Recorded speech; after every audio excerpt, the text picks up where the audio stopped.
En ese momento, en los años 60, lo que había, aparte de todas las reválidas que ahora están rescatando, que son obstáculos para que efectivamente no se llegue a una educación superior, pero es que cuando hablamos de una educación superior, ni siquiera nos estamos refiriendo a la universidad, nos estamos refiriendo también a la formación profesional de grado superior y nos estamos refiriendo también al bachillerato, porque lo que está en entredicho ahora mismo con esta nueva contrarreforma educativa es siquiera el poder acceder al bachillerato. Ese es el gran secreto también, el gran golpe contra la escuela pública que se está poniendo encima de la mesa. Al fin y al cabo, como se decía antes, lo que busca el Partido Popular con esta contrarreforma es todos los recortes que simplemente en el mes de abril alcanzaron los cerca de 4.000 millones de euros contra la escuela pública, que sean permanentes. Es decir, hemos recortado aquí y el año que viene, los presupuestos generales del año que viene ya no tienen que estar contemplados. ¿Y cómo consigues eso? Desalojando y dejando desiertas las aulas y los centros de estudio. ¿Y cómo consigues dejar desiertos las aulas y los centros de estudio? Pues evidentemente expulsando a decenas de miles de jóvenes hijos de trabajadores de la escuela pública. Y eso es lo que se busca. Y se busca con efectivamente, como decía esa señora muy claramente, el que tenga dinero pues podrá tener una educación de calidad y el que no, una educación subsidiaria hasta que llegue. Y ahora es gracias a la lucha de los trabajadores, la educación obligatoria es hasta los 16 años. Pero, evidentemente, el Partido Popular lo que busca es dar la marcha atrás al reloj del tiempo y que sea obligatoria hasta los 14 años. Y ahí van todas las medidas. Las famosas reválidas que se plantean, que la reválida en concreto, bueno, la gente más mayor lo conocerá, pero no es ninguna otra cosa que una vez que has aprobado cuarto de la ESO, con todas las asignaturas aprobadas, que tienes un informe favorable de tu profesor para conseguir promocionar y seguir estudiando, una prueba externa que como no la apruebes estás sin el título de cuarto de la ESO y por lo tanto sales al mercado laboral sin titulación o no puedes promocionar. Por lo tanto sales, pues eso, con una cualificación como si hubieras abandonado la escuela con 15 años. Y vete a buscar un contrato hoy con un 50% de paro juvenil diciendo que has estudiado hasta los 15 años. ¿Qué futuro y qué alternativa va a haber para ese joven? Pero por si acaso, para desanimar antes, lo que hay son la creación de los famosos itinerarios desde los 14 años, desde tercero de la ESO, se crea, pero la masificación es a partir de los 14 años, se crea el Consejo Orientador, que eso va a ser a partir de primero de la ESO, se le va a decir, tú puedes ir al bachillerato, tú no puedes ir al bachillerato. Tú puedes, tú no, tú sí. Y al final, evidentemente, se va a desanimar a una capa muy amplia de hijos de trabajadores, porque es lo que decía Lali. Aquel estudiante que tiene problemas con el inglés o aquel estudiante que tiene problemas con las matemáticas, si sus padres pueden pagar un profesor particular o mandarle a una academia o le pueden mandar a Londres a que pase el verano, pues lo hacen y ya está resuelto el problema. Pero aquella familia que no llega a fin de mes, aquella familia que depende de los 400 euros, ¿qué sucede con ese hijo? Pues evidentemente está abandonado a su suerte y sale prematuramente del sistema educativo, no porque no tenga capacidad para aprender, sino porque el sistema educativo le expulsa prematuramente del sistema. Y eso es hacia donde vamos. Y evidentemente, igual que se nos dice que no hay dinero para la escuela pública, se ha blindado la educación sexista, la educación que segrega a niños y a niñas desde la más temprana infancia, como ha hecho este sinvergüenza del ministro de Educación que tenemos actualmente. De ese tema vamos a hablar más tarde, que también hemos preguntado en la calle sobre el tema. Sí. Agustín. Yo quería decir que no sería bueno que nos enzarzásemos aquí en un debate sobre temas que pueden tener su importancia, pero desde luego para los que estamos en la educación, la verdad es que menos. Si tiene que tener un 10% más o menos de porcentaje sobre el currículo las comunidades autónomas o el Estado, o si la LOCSE fue suficientemente buena o no lo fue, y habría una discusión ahí absurda, que puede servir pues para, no sé, agradar determinados corporativismos o no sé si posicionarse uno en el plano de la política de los ciudadanos. Yo creo que lo fundamental es, estamos de acuerdo con que la escuela tiene que ser inclusiva, tiene que ser integradora, tiene que ser de todos y para todos, o con una escuela segregadora, exclusiva y que expulsa a los sectores más desfavorecidos y que intenta asociar incapacidad con el estudio con situación socioeconómica difícil, con dificultad. ¿Estamos de acuerdo con ese principio? Porque yo creo que ese es el principio pedagógico básico. Hay que dar más a quien más tiene. Hay que apoyar a aquellos colectivos sociales que están en una situación peor, con refuerzo, con aulas de enlace para jóvenes inmigrantes, con atención a la diversidad, con personalizando la educación. No se personaliza en absoluto en esta ley. Vamos, yo lo he trabajado bastante. Como va, son 3 caídas. Si quieren lo explico, porque si no sabemos de qué hablamos más que de segregación general. Al acabar primero de la ESO, ya se decide si se pasa el alumno o la alumna antes de que repita de nuevo primero de la ESO a un programa de mejora y de aprendizaje, de mejora del aprendizaje y del rendimiento. Hay una primera caída, una primera segregación con un currículo absolutamente devaluado. Primera a los 13 años. 13 años. 13 años. La segunda, al acabar segundo de la ESO, para segundo y tercero de la ESO se sustituyen los PCPI, son programas de cualificación profesional e inserción actuales que son extraordinarios, muy medidos, relativamente pequeños, se generalizan a una especie de formación profesional básica, que así se llama, que no da derecho a nada, ni da derecho a un título, ni acceder a una reválida, ni acceder a un ciclo formativo de grado medio. Y de los que quedan, de los supervivientes, se dividen en 3 itinerarios. Cuarto de la ESO, orientado al bachillerato de ciencias, cuarto de la ESO orientado al bachillerato, cuarto de la ESO orientado a la formación profesional. Exacto. Cada uno tiene su reválida y no hay pasos ni comunicaciones entre unos y otros. Entonces, claro, se van cayendo por la criba cantidad de alumnos.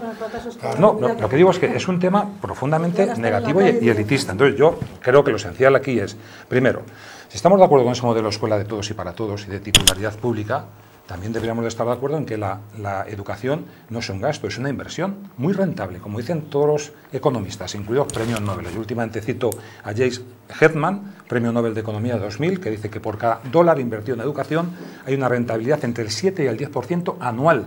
Y él ironiza diciendo, más que un fondo de inversión, que más que un fondo de inversión. Primera cuestión. Segunda, la educación es sagrada y no tiene que estar sujeta a los recortes, como decía muy bien una señora. Estamos de acuerdo en eso. Y tercero, y aquí hay partidos políticos aquí, a mí sí me interesa saber, ¿algún partido político está dispuesto a pactar esta ley ver tan calamitosa con el ministro de Educación peor valorado de la historia de la democracia de este país? Me gustaría saberlo. Me parece que no, pero no sé si todo el mundo va a Nosotros vamos a pedir la retirada de esta ley porque es impresentable. ¿Me dejas? Permíteme. No, nosotros no podemos estar de acuerdo con esta ley de ver, porque es una ley que nos retrotrae a los años 70 y tal vez antes de los 70. Sí. Y tal vez antes de los 70. No, nosotros no podemos aceptar esta ley. Primero porque tiene una concepción completamente selectiva de la educación básica obligatoria. Esta es la cuestión. Sin tener en cuenta algo que es primordial, las condiciones sociales de partida de los alumnos. Claro, nosotros entendemos que la educación tiene que tener una virtualidad o una potencialidad compensatoria ante esa desigualdad primigenia que es la desigualdad económica, en la que social, cultural, es decir, de ámbito, incluso de ámbito de barrio en el que se encuentra el alumno. ¿Cómo vamos a estar de acuerdo con eso? No, nosotros no vamos a estar de acuerdo con esta ley, ni locos, porque rompe un principio fundamental, que es garantizar la igualdad de oportunidades realmente de la educación para que luego puedas acceder a otra cosa. Es que esto es lo que rompe esta ley. Es decir, esta ley, ¿a dónde va esta ley? A una reproducción social de las clases poderosas para que sigan manteniendo la hegemonía social de esas clases. Y esto no solo afecta a la educación primaria, secundaria, ni tampoco a la educación de formación profesional, no. Esto va hasta la propia universidad, que es que ¿dónde va el tema? Es que yo me acuerdo cuando iba a la universidad, que éramos cuando nosotros íbamos a la universidad, éramos 600.000 alumnos, no éramos más. Y estos quieren volver a esa idea de la universidad. Es decir, quieren volver a una idea de la universidad, quieren volver a una idea de la educación que sea completamente selectiva, pero no en virtud de tu capacidad intelectual. No, sino en virtud de la reproducción social de tu origen de familia. Esta es la cuestión. Este es el fondo de la cuestión. Y por eso tratan de homogeneizar, sea por sexos, sea, fíjate, el artículo número 2 del anteproyecto, por talentos. Llega a hablar el artículo número 2, como bien lo decía el compañero, de talentos naturales. Es decir, que hay niños que han nacido súper listos y otros absurdamente, bueno, no quiero emplear la palabra, pero bueno, no quiero emplear la palabra, por favor, no quiero emplear esa palabra. Pero bueno, es decir, donde habla de una naturaleza del talento, como si el talento no tuviera nada que ver con los condicionantes de los socioeconómicos, culturales, de los padres. No tuviera nada que ver cuando todos somos conscientes que los alumnos que mayor éxito educativo tienen, también tiene una profunda influencia el ámbito cultural en el que se mueven sus padres. Es decir, yo soy profesor, igual que tú.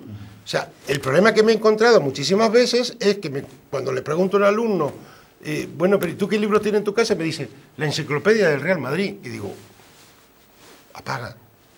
Si el único libro que tienes en tu casa es la enciclopedia del Real Madrid, apaga. Vamos a tratar de buscar otros métodos. Porque claro, estas son las condiciones sociales con las que se partan. Y estas son las condiciones sociales que tenemos que son profundamente adversas a un profesor que quiere dar clase, porque cuando luego viene ese alumno a ese profesor que está dando clase, le está diciendo, joder, qué rollo, profe, menudo rollo me estás metiendo. Me estás metiendo un rollo que, vamos, que es que yo no me lo imaginaba. ¿Por qué? Porque desde el punto de vista mediático se encuentra con un pantojeo completo y desde el punto de vista social se encuentra con una desvalorización de la educación, porque resulta que la gente te dice, ¿y tú para qué estudias si esto no vale de nada? Entonces es una lucha sin cuartel en la que se encuentra el profesor en el aula. Una lucha brutal en la que el profesor tiene que tratar de compensar no solo las desigualdades sociales, sino las desigualdades culturales que se encuentra ese profesor. Entonces, esto es lo que nosotros tenemos que tener en cuenta. Por tanto, tratar de entender que la educación básica, obligatoria, no estoy hablando de la educación no obligatoria, de la obligatoria, pretender que esta educación sea selectiva en virtud del origen social, del origen cultural de la familia, es absolutamente un atentado contra la igualdad de oportunidades. Esta es la cuestión fundamental, porque ¿cómo puedo garantizar yo la igualdad de oportunidades? La igualdad de oportunidades la garantizo si yo a estos chicos que vienen desde un origen completamente desfavorecido, les trato de dar un impulso desde el punto de vista educativo para que puedan incorporarse socialmente y que crean realmente en el ascensor social. Porque claro, si yo no le explico a esos chicos que puede ser posible un ascensor social a través de la educación, lo estoy condenando, ¿sabes a qué? ¿Sabes a qué? A la marginación, a la explotación y a la subordinación de las clases poderosas. Además, Mario, en el aumento de los ratios que estáis teniendo en las aulas, también lo que conlleva es que haya una falta, ¿no? O sea, que no se pueda individualizar más la educación, que no se pueda atender las necesidades también de cada uno de los alumnos. Antes de continuar con el debate, vamos a poneros un vídeo que ya lo habíais anunciado antes sobre la subvención de los colegios sexistas. Es una necesidad. No, es que eso ya es del año antepasado, vamos, es que eso no lo concibo según estamos ahora mismo, en esta vida que llevamos, que haya niños separados de niñas, eso era antes, no me parece bien. Porque antes ha sido así y ahora que lo quitaron, pues ya no deberían de quitarlo, me parece a mí. Pues fatal, porque para la época que estamos es como un régimen franquista, en plan mujeres dedicándose a una cosa y hombres a otra cosa. Estamos en igualdad de derechos completamente. Volvemos con este tema de la subvención de los colegios sexistas y vamos a plantearles a cada uno de los tertulianos que tenemos hoy con nosotros una última intervención sobre este tema. Ramón. A nosotros nos parece mal, ¿no?, el cambio que se ha hecho de la ley. Nos parece increíble que se modifique la ley para permitir que se financie con dinero público colegios que segregan a niños de niñas, ¿no? Nosotros creemos que la igualdad, especialmente la igualdad de oportunidades, exige, porque en el colegio no solamente se va uno a instruir, sino evidentemente también se va a aprender valores, y uno de los valores esenciales es la convivencia entre hombres y mujeres. Y con dinero público no debería financiarse los colegios que segregan hombres y mujeres. Pero otra cosa que nos parece increíble es que tanto hablan de la libertad, pero luego después, sin embargo, no permiten que haya libertad en las distintas comunidades autónomas donde no se puede estudiar en castellano. Y eso sí que lo deberían regular expresamente en la ley. La Izquierda Unida este tema lo tiene claro desde hace mucho tiempo. Con dinero público, efectivamente, no se puede segregar. No se puede segregar ni por sexo ni por otras razones. Desde luego, por sexo tampoco está en la Constitución. Y es que se cumpla estrictamente la Constitución, no se puede segregar. Lo que pasa es que, efectivamente, bueno, yo decía, es que es el sistema franquista, pues teníamos colegios de niños y de niñas, y teníamos... Yo lo que no admito, no estoy dispuesta a admitir, es que aquellos tiempos pasados fueran mejor. No lo fueron de ninguna de las maneras, ni los resultados educativos lo eran tampoco. En aquellos tiempos en Madrid había 30 institutos y ahora ¿cuántos hay? 400. Esa es la diferencia. En aquellos tiempos solo un 54% de los chicos accedían a los institutos. Con el BUP, la primera